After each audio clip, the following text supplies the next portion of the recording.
이번 시간에는 조선시대 명재판관의 명판결을 좀 소개해 드리려고 합니다. 제가 준비한 것은 이제 여러 개를 준비했는데 그 중에 좀 특색 있는 부분, 당시 이제 정조 임금 시대에 있어서의 이제 재판의 특징, 뭐 이런 거를 중심으로 좀 소개해 볼까 합니다. 먼저 조선시대 정조 때 일어난 살인사건 관련된 겁니다. 요 이제 사연인즉슨 강진에 살던 안여인이라는 사람이 자신의 이웃에 사는 18세 된 김은혜라고 하는 여인을 두고 자기 시누이 손자인 최정현과 중매를 이제 쓰려고 그러는 거죠. 그래서 이제 중매를 섰는데 김은혜의 부모가 이걸 반대를 했어요. 그 반대를 하니까 이 안여인은 이 혼사를 억지로라도 이제 좀 맺게 해주기 위해서 소문을 냅니다. 야, 은혜하고 정현이가 벌써 간통했대. 이거 이제 헛소문을 이제 퍼뜨리게 되는 거죠. 최정현도 자신이 친구였던 은혜 오빠한테 야, 나와 은혜는 서로 정을 통했어. 이런 또 헛소문을 퍼뜨리는 겁니다. 그러니까 이에 그 소식을 접한 은혜가 이분 관계하는 거죠. 아주 이판사판하자. 바로 칼을 들고 이들에게 따지러 갔으나 은혜 할머니의 만류로 그 뜻을 이루지 못했다는 겁니다.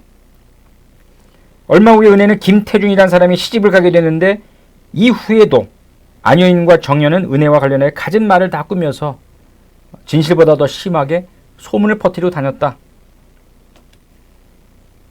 이에 더욱 화가 치민 은혜는 칼을 들고 몰래 안여인 집을 찾아가서 넌 어찌해서 거짓을 꾸며대면 나를 이리도 못살게 구느냐 라고 하면서 그의 죄를 낱낱이 들어 꾸짖고 내 너를 죽여 나의 무죄를 증명해 보이겠다 라며 찔러 죽이겠노라고 일가를 합니다.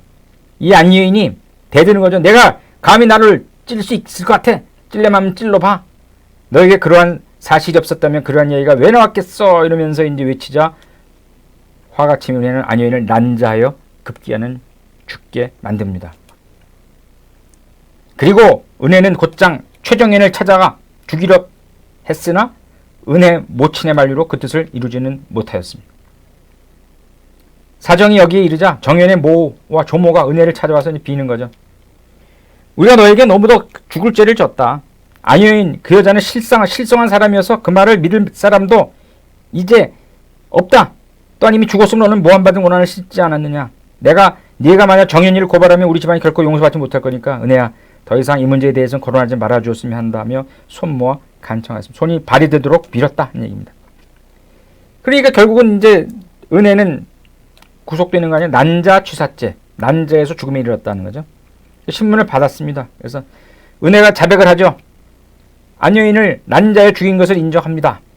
그러나 양반의 딸로서 백주의 더러운 모함을 받고도 정현을 죽이지 못하였으니 뼈에 사무친 원한을 씻을 길은 나라에서 정현을 때려 죽이는 것입니다. 이렇게 간청을 했습니다. 이에 대해 정현은 신문에서 어떻게 얘기합니까? 저는 나이도 어리고 은혜의 오빠와는 같은 서당 친구입니다.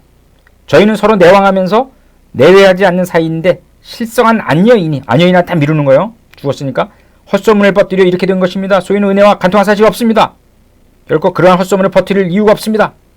오로지 이 모든 것은 안여인의 짓입니다. 라고 이제 다 책임을 전가하는 거죠. 판결은 사형 아니면은 이제 죽을 죄를 감해해서 정배, 유배 보내는 거. 그것이었다는 거죠. 그런데 사건의 전말을 듣게 된 정조임금은 굉장히 그 충과 효를 중요시한 임금입니다. 충과 효. 그리고 사실에 있어서 사실관계 굉장히 중요시했어요. 이게 원수를 갚더라도 무엇을 위한 원수였느냐 아니에요. 그거를 따져서 결코 사람을 죽였다고 해서 사형에 처한다든가 이러지는 않았다는 거죠. 다시 얘기하면 사건 발생의 이유나 난자하게 된 원인들이 죄의 가감의 근거가 될 수 있는지 의견을 구하고자 좌의정 최재공에게 이제 물었어요. 경은 사건에 대해 어떻게 생각합니까? 라고 물으니까 제가 보기에 안여인의 죄는 죽을 죄는 아닌데 안여인을 난자하게 한 은혜를 사형에 처해야 마땅할 것입니다. 라고 이제 최재공의 의견을 제시합니다. 이에 대해서 정조 임금은 무죄 판결을 내립니다. 심사숙고 끝에. 여기 한번 보실까요? 뭐라고 했나? 천하의 살을 깎고 뼈에 사무치는 원하는 정숙한 여인이 간통의 모함을 당하는 것보다 더한 것이 없다. 이 누명을 쓰면 만자의 구덩이에 빠진 것과 같은데 구덩이라면 기어서 오르거나 뛰어서 나올 수도 있겠지만 이 누명은 가려낼래야 가려낼 길이 없으며 씻어버릴래야 씻어버릴 수 없는 것이다. 그래서 왕왕 원한과 분통이 터져 자결함으로써 그 푸른 절개를 나타내는 일이 있다.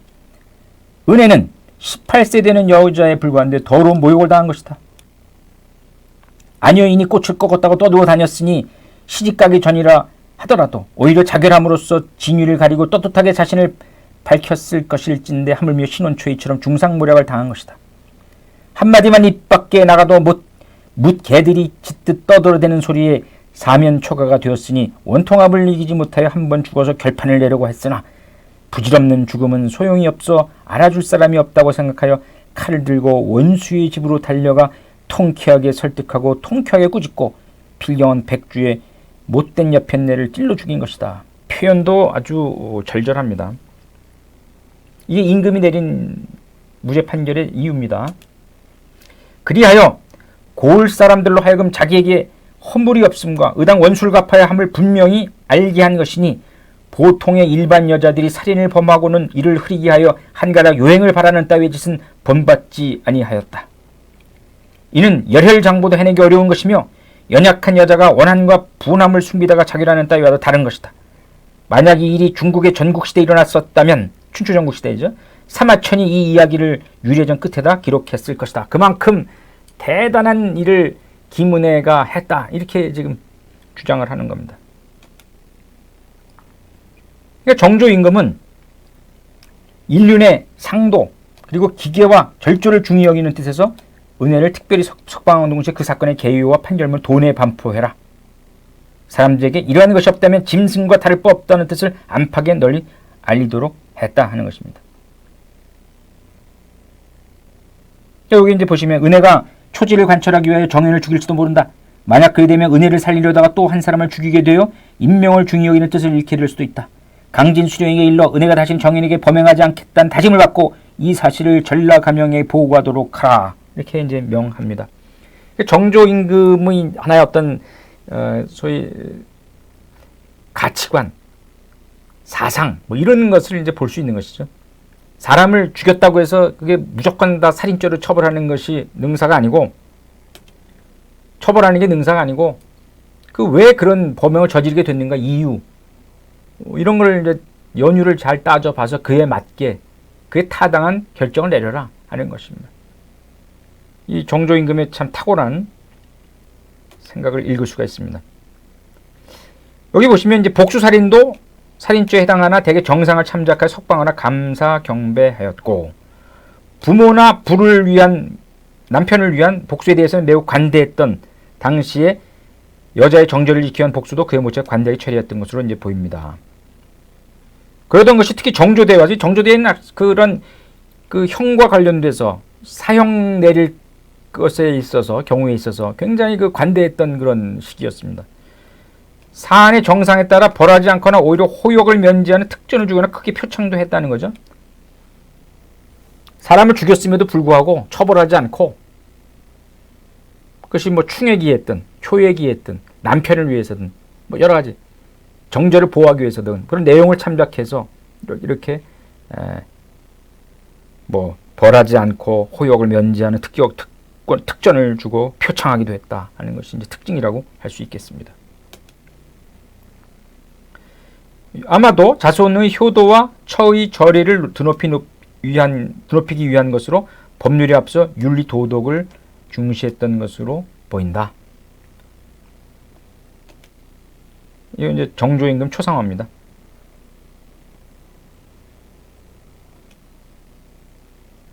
이것도 이제 굉장히 재미있는 사건인데 이것도 한번 여러분께 한번 소개해 드리려고 합니다.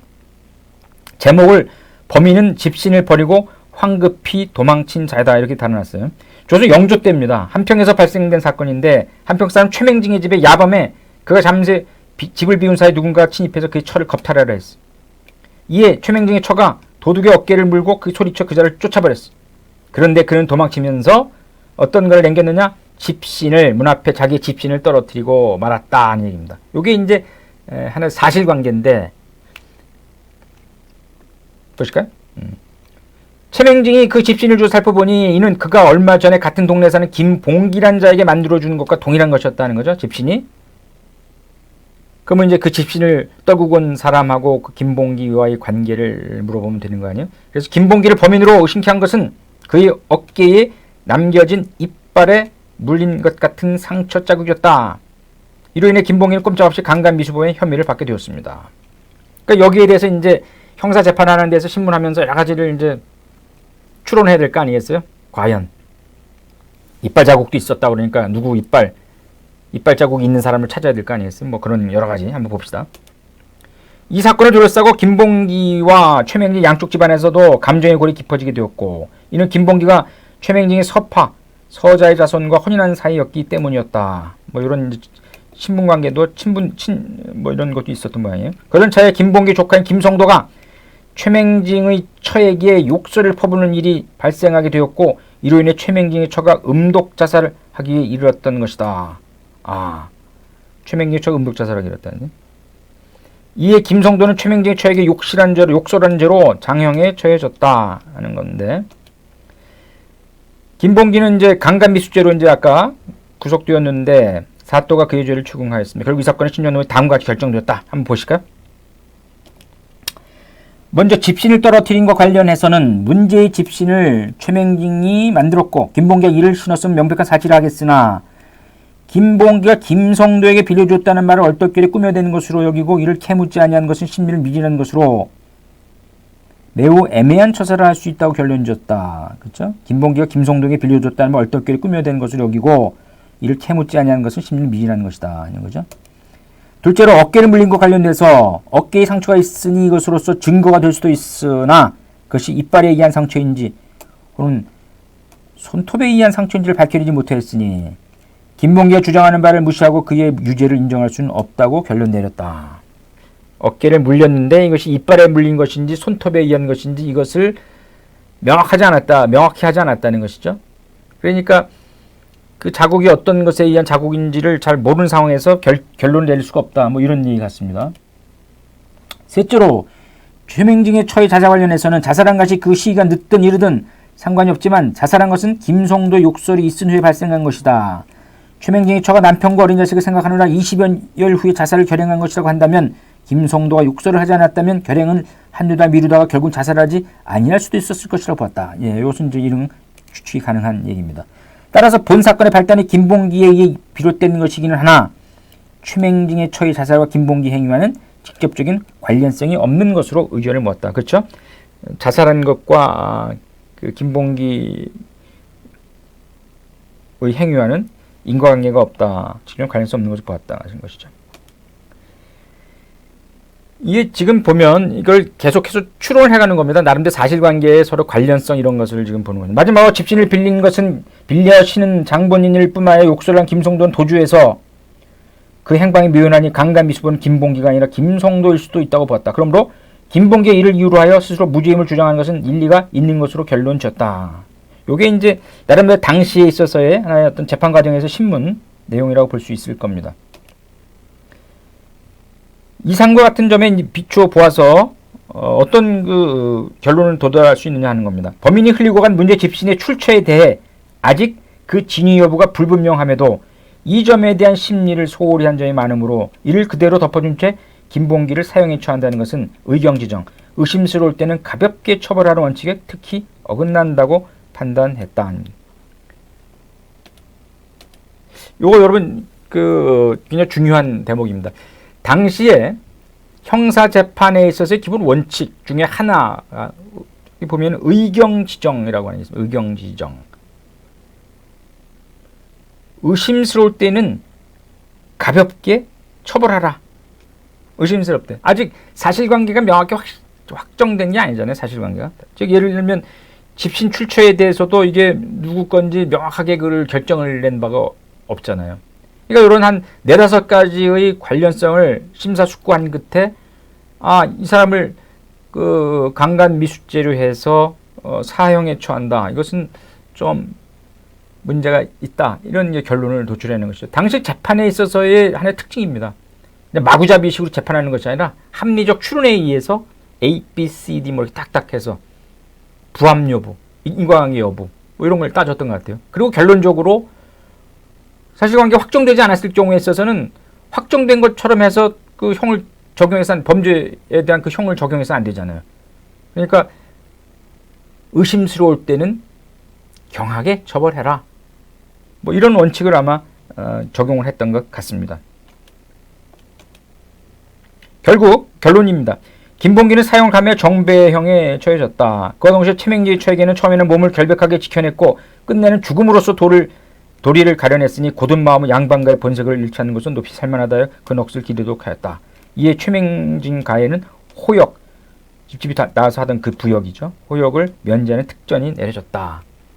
뭐 이렇게 어떻게 보면 참 형사재판에 있어서의 어떤 근본 원칙을 철저히 지켰다고도 볼 수 있고 또 죽은 사람을 또 위로하는 그런 정신도 여기에 사뭇 담겨져 있는 것이 아니냐.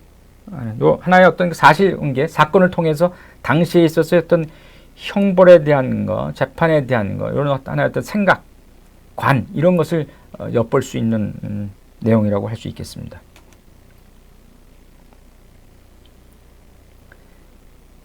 여기 또 이제 또 비슷한 얘기가 있는데 공산사람 임남이는 박효인을 강간치사케 하였다는 죄로 재판을 받게 되었습니다. 그래서 강간이 기수인지 미수인지에 대해서 관찰사와 형조판사 견해가 서로 달랐다는 얘기죠. 관찰사는 심을 마친 후 여러 정황으로 미루어 볼 때 강간 미수로 보아야 한다 이렇게 단정을 했습니다. 대해 형조판사는 이제 견해를 달리하는 거죠.